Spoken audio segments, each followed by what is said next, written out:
banyak dari kalangan Islam yang berduyun-duyung ke masjid meramaikan malam nisfu Sya'ban sambil membawa air mineral untuk didoakan. Ada yang baca surah Yasin 3 kali berjamaah dengan diniatkan untuk panjang umur, memperoleh rezeki dan mendapatkan husnul khatimah. Ada juga yang dilanjutkan dengan sholat sunnah.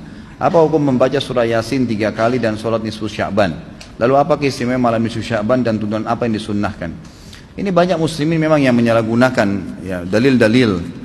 Jadi mereka tidak memilah mana dalil yang sahih dan mana dalil yang lemah, apalagi hadis-hadis yang palsu. Hadis yang menjelaskan tentang masalah adanya solat di nisfu Sya'ban, solat secara khusus namanya solat nisfu Sya'ban itu tidak ada. Hadis yang palsu, maudhu' itu. Yang ada memang adalah fadilah mengerjakan solat malam di nisfu Sya'ban, solat tahajudnya. Solat tahajud seperti biasa, tapi khusus malam nisfu Sya'ban punya fadilah. Karena disebutkan dalam sebuah riwayat yang sahih bahwasanya Aisyah radhiyallahu anha pernah mendapatkan giliran nginapnya Nabi SAW di rumahnya. Terbangun tengah malam, dia melihat Nabi SAW tidak ada di sebelahnya. Maka Aisyah radhiyallahu anha terbawa rasa cemburu. Dia memakai bajunya kemudian mengelilingi rumah-rumah Nabi yang lain, ya, istri Nabi yang lain, takut Nabi ada di sana gitu. Diketukin satu-satu, ternyata nggak ada. Lalu Aisyah tergopoh-gopoh pergi ke masjid mendapatkan Nabi SAW sedang sholat. Begitu Nabi SAW lihat Aisyah lagi ngos-ngosan jalan gitu kan, kena buru-buru. Kata Nabi SAW, wahai Aisyah, kau cemburu lagi? Ini adalah malam nisfu Sya'ban. Artinya saya sholat malam ini karena ini adalah nisfu Sya'ban. Ini hadis yang sahih, gitu kan?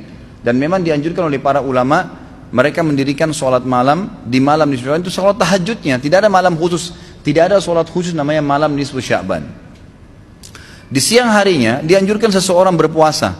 Karena Nabi SAW memang memperbanyak puasa. Terlebih lagi nisfu Sya'ban itu, ya, kenanya malamnya itu berarti puasa tanggal 14. Kalaupun nisfu Sya'bannya malam hari ke-15. Dan kita tahu ada puasa Iyamul Bid. Ada 13, 14 dan 15. Itu kita dianjurkan puasa 3 hari. Kan gitu. Tapi tidak diniatkan khusus puasa nisfu Sya'ban. Khusus puasa itu. Karena memang secara umum Nabi SAW puasa sebulan penuh. Di bulan Sya'ban. Kalau masalah membaca surah Yasin, ini tidak asing lagi kalau di Indonesia. Semua harus surah Yasin. Pindah rumah Yasin, orang mati Yasin, semua Yasin. Ditanya dalilnya, nggak ada dalil, gitu kan? Hanya karena surah Yasin dikatakan jantungnya Quran. Itu pun hadis yang lemah, karena dalam sanadnya ada orang yang pendusta, gitu kan? Tapi ini diamalkan.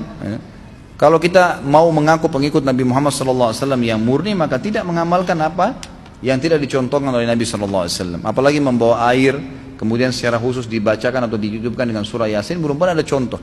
Belum pernah ada contoh. Allahu a'lam. Saya tidak menyalahkan ya. Yang mau kerjakan itu silahkan, itu hak dia. Tapi saya pribadi menyarankan, apalagi jemaah yang ikut dengan pengajian saya atau yang mendengarkan ceramah kita, murnikan ibadah kembali kepada Nabi SAW. Nabi SAW tidak menghembuskan nafas terakhir kecuali sudah mengajarkan semua yang kita butuhkan. Jadi tidak perlu ditambah. Kalau kita tambah seperti kita sedang mengatakan, maaf Rasulullah saya lebih faham daripada anda. Nabi nggak pernah baca Yasin 3 kali di malam nisfu Sya'ban, nggak apa-apa kan, bagus. Loh, Nabi mau nggak pernah lakukan. Nabi yang nerima dari langit wahyu nggak pernah lakukan, nggak apa-apa. Berarti sama saja anda bilang, maaf Rasulullah saya lebih ngerti. Kan itu. Ini keliru, nggak boleh. Kan itu. Jangan tambah-tambah agama, biarkan dalam keadaan murni. Sedangkan murni saya sudah banyak sekali yang kita bengkalekan, apalagi kalau ditambah-tambah. Gitu.